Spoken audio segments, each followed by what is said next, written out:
All right, I'm back. So that's just a temporary name for this series. If you have any good name suggestion, definitely let me know.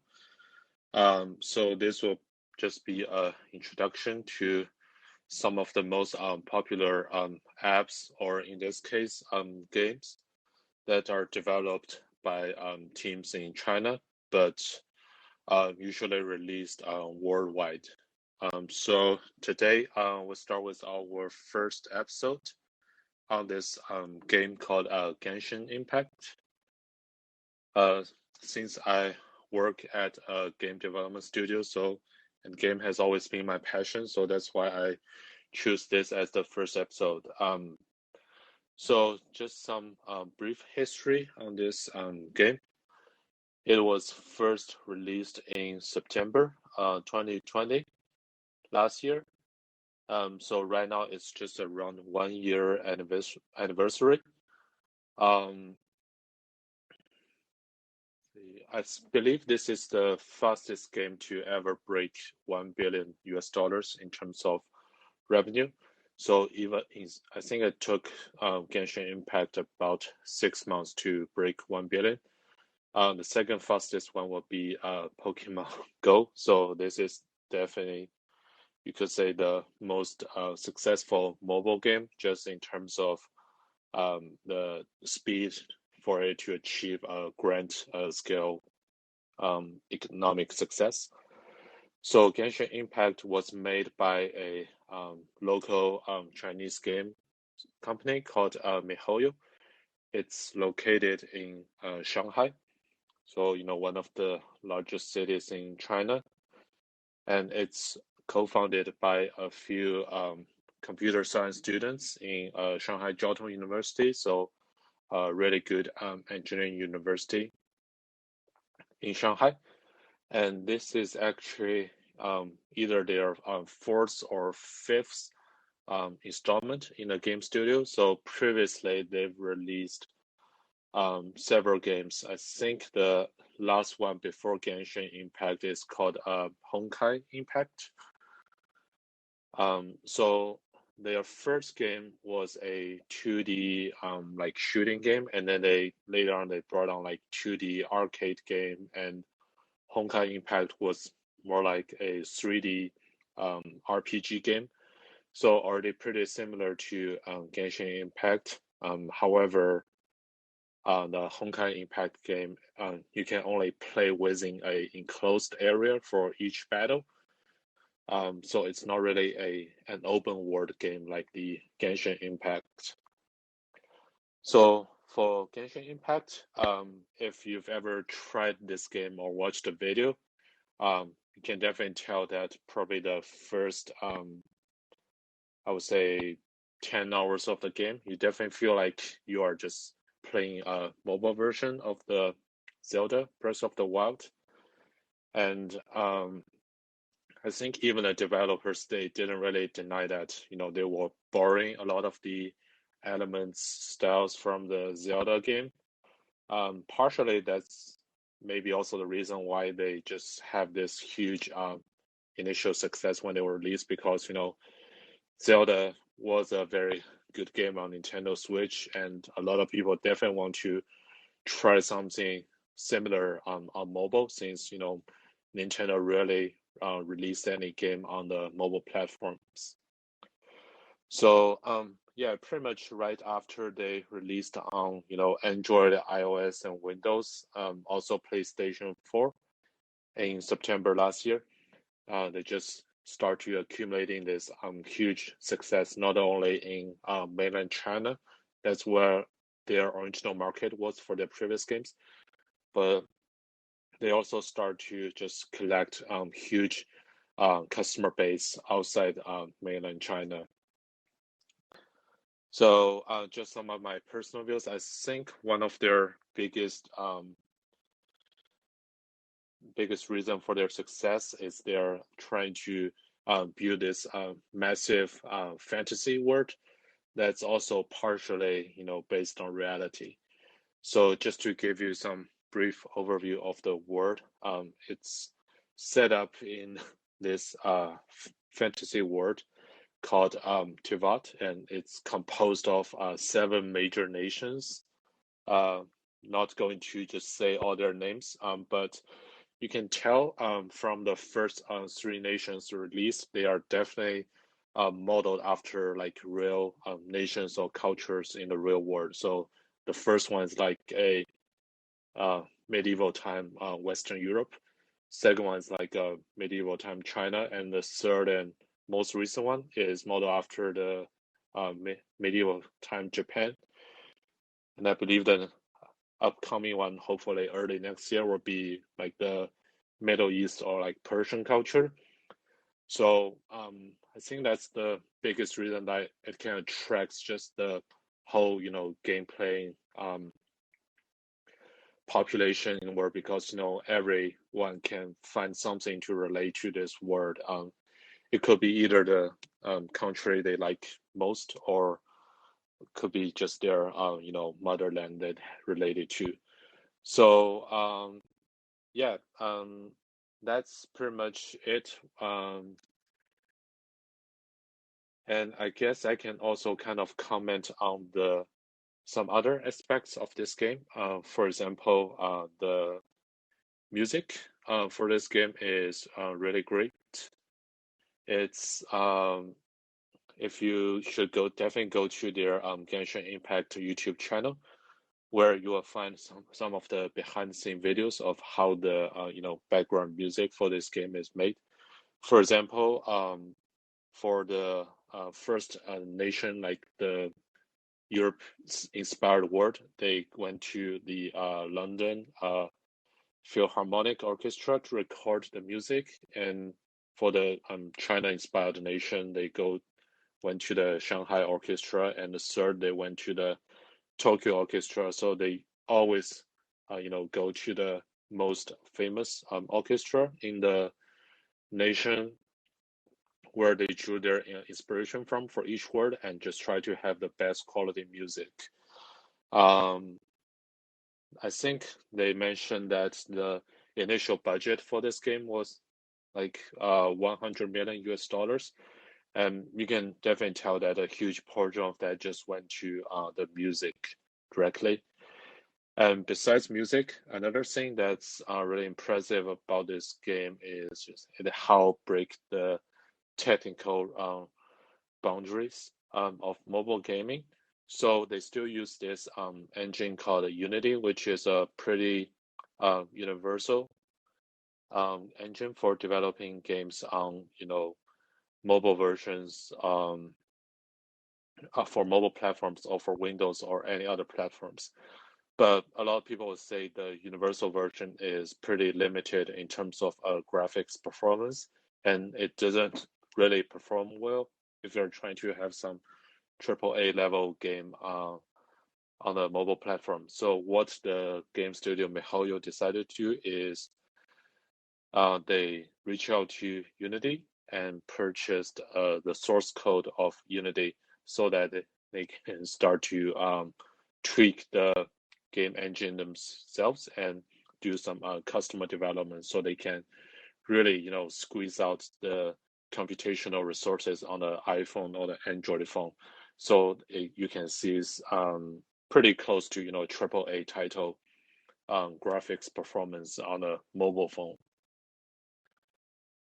So yeah, if you've never tried this game, definitely would recommend it. I guess the only downside would be it's really eating your phone storage, because right now the current version I'm playing with, it's I think the iOS version, it takes about 15 gigabytes of storage. So yeah, just make sure you have enough room on your phone.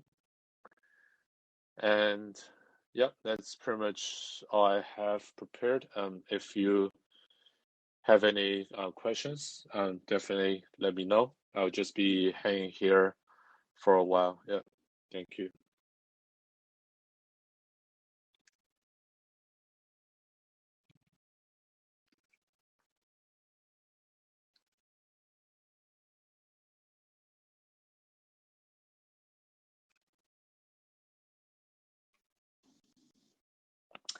Hey Roger. Thanks Hey, for your hello, introduction Kylie. on that. That was super interesting. I have a question that I'm curious to hear your opinions on. So, like a bunch of the Genshin monetization is through like the gotcha mechanics of kind of, Americans would call them loot boxes or packs and Yes, stuff. I'm curious. I'm curious. I know in China there's a ton of there's a big cultural crackdown on time spent gaming, but it seems that that mechanic as well would not go over well culturally in China. And I'm just kind of curious to hear your thoughts on that and why that mechanic is seems to be so popular in a lot of games that are popular in China, while also being something that it seems the government would not really like as a monetization method.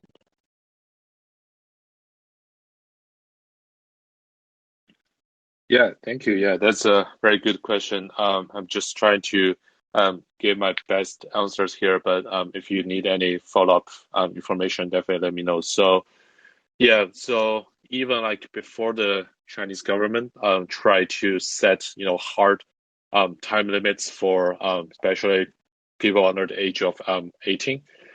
So just to give some background information, the current law is that you can only play games like 1 hour per day during weekends and holidays for um, non-adults. But even before these laws appear, like I think a few weeks ago, what Genshin Impact and some other games did is they have a certain thing called like what you would say like a life mechanism. So they have this certain resources which is kind of correspondent to how many tasks you can finish in the game. So even before that, they were try to like limit the game that people would spend in this game just on their own side. Um, yeah, but right now, obviously, you have these things written into the actual laws, so they have to just put a hard time limit on the game. And in terms of the loot box mechanism or the gacha mechanism, yeah, I think for the past few years, I've just been loosely following the game news. You can always find that there are some news saying a kid just randomly spend like thousands or dozens of thousands of dollars on like in-game purchases. It could be either like specific items that are priced, or it could be a lottery ticket system. So that's what basic gacha means is you need to keep like draw the virtual lottery inside the game to get certain characters or objects. Yeah, so I don't think China has any laws on actually the money spending right now. Usually it's more like an individual case. So if a kid spend too much money, then their parents found out, they would just go to the game company. Usually, it ends up being like even before the lawsuit, the game company would just refund the parents to avoid any legal battles. Yeah, but right now I don't think there's any specific laws in China written about how kids or adults should spend money on these things. Um, yeah, definitely would also like to hear about your opinion on these things. Yeah, thank you. Yeah, it's just super interesting because the time spend, like the weekly time spend, a couple things. First of all, specifically on China, the time spend seems to be such a sensitive issue over there, and the government has these laws, and I mean, some of it is, I mean, they'll block people out of games based on like your face. They'll use like the facial identification to log into your accounts and stuff, and if you've that's how they can like actually control the gating, which is pretty incredible that they actually can enforce the hours rule. Um, but it seems that with that, the time being so sensitive, they would also be really sensitive about a monetization model that in the West has been very controversial, even though it's massive.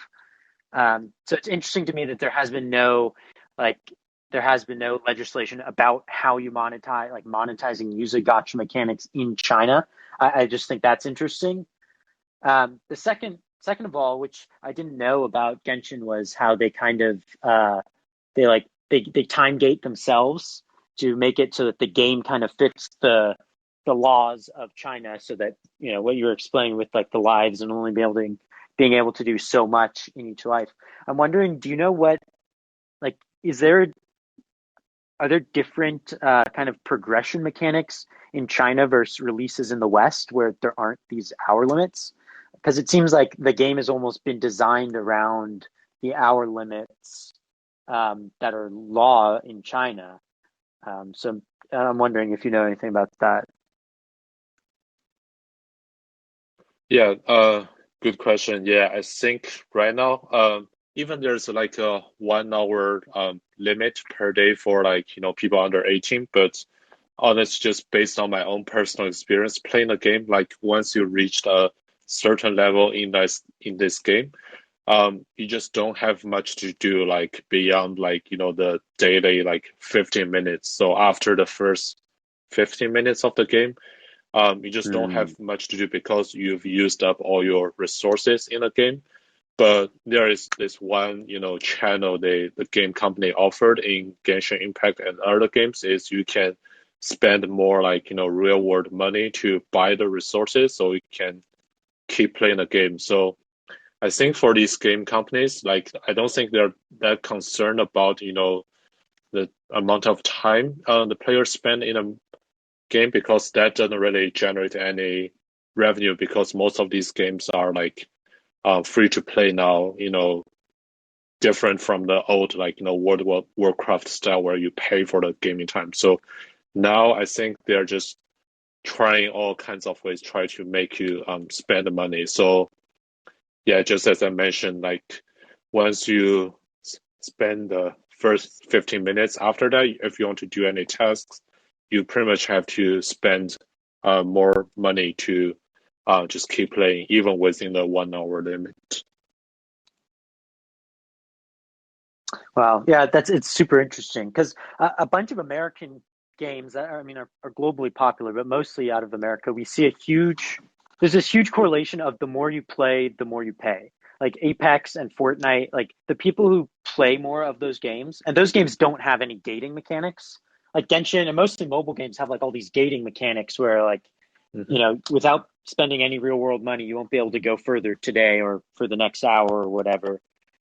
Um, but in the games where there aren't those gating mechanics, like Fortnite or Apex, you see that the people who play more hours end up making more in-game purchases for things like cosmetics. Um, because then it's like a bunch of American games. Again, Apex, Fortnite, they're built around Call of Duty too. In a lot of ways, it's built around like how can we make gameplay loops where you're going to play more because we know that the people who play more end up spending more. But in China, when there's these like limits on the hours, it's really interesting because like the game design has to be different, which I just think is a really kind of twist on how a lot of like the American free to play games are made. Yeah, that's a really good point. Yeah, I think one of the main difference is that, the Fortnite or Call of Duty mentioned, a lot of these are like, player versus player games. So there's this certain level of Mm, competition where the Genshin Impact is more like a Zelda game. So in most of the your game time, you're actually just playing by yourself through this like RPG adventure. So yeah, it's a very unique business model that I don't think any other major game companies have succeeded. It's like you just keep like, spending money, but there's really any way you can like show off to your mates in this game because you are most of the time just by yourself in this RPG. yeah, yeah, that's interesting because it becomes because like you just said with showing off is like a gigantic motivator for spend in uh free to play games that are multiplayer because it's like we get you into this ecosystem where you're so happy to be here, like this is your community and you want to be perceived as high status in this community, so you spend to get the rarest skin or the coolest gun skin, things like that. But then it's like when it's just a single player game and you're just basically spending to advance. Also being open world as well, because there are other single player games where people pay to advance, but not to the same scale of Genshin. It's yeah, it really is a very like such a unique game. Yep, indeed, I agree. Yep. Yeah, I guess that's kind of all I have on it right now. It's super interesting. I think it's um, well, one question I have actually is I know that Nintendo. So Genshin is extremely popular in China, but like Switch and the Nintendo hardware is available in China, but not overly popular. Any consoles are overly popular there, I don't think. Um, so do you think some people are playing this because they never got the chance to play Zelda? Like they're aware of Zelda but never got to play it, and that drives it? Because I think the Zelda connection is so obvious that it has to be intentional to some degree. And I'm just kind of wondering, what do you think their strategy was to in making it like Zelda? Yeah, I agree. Yeah, I think I actually read some like, news covering or not really on the news, but more like just writings by some people in the industry. They say actually the reason that, the people at MiHoYo they decided to do this open world game is one of their leaders just played Zelda in I believe it's like, maybe 2017 when it was just released. They actually got really inspired and decided to make Mm-hmm. their next game an open world game. Um, so yeah, I think they definitely have clear intention of model it after the Zelda game. But yeah, and it's also like, I would say probably over 50% of the modern RPG games have some clear um, inspiration from the Zelda game. So I guess if you want to learn, you just want to learn from the best. But I can definitely see them like the Genshin Impact team, they're trying to just, make improvements and changes because, it's been a year now and in the new worlds they're releasing, you can definitely see they're trying to create their new styles. So yeah, I'm definitely very looking forward to this coming year just to see if they can, break out of the box they created at the first place to see if they can create some new play mechanism. Yeah, yeah, it's definitely interesting. It's definitely one of the top mobile games I think everyone kind of or at least people that pay attention to mobile games are paying attention to. I've played it a little bit, but not extensively. But it's one of those games that just comes up time and time again whenever anyone asks. It's made the entire industry basically have to keep an eye out on it because it's so different than everything else that's out there and making so much money. Yeah, that's definitely true. Yeah, I think in the future episodes, I will definitely cover another game called The Honor of the King. And I know it's made by Tencent, and they actually recently just collaborated with the company, I think the company behind, Pokemon. They just released the Pokemon version of that game today called like the Pokemon Unite. So Oh, interesting. that's probably I think that's Hmm. actually larger than Genshin Impact just because, it existed longer. But yeah, I think these like unique Chinese examples are just really interesting to look at. Yeah, yeah, I totally agree. Well, thanks. I'm definitely going to listen to the next episode and excited. Yeah, thank you for your time. Yeah, have a good night.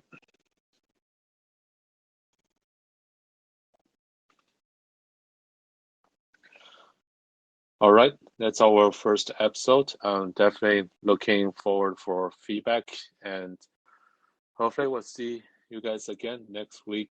Yep, have a good night.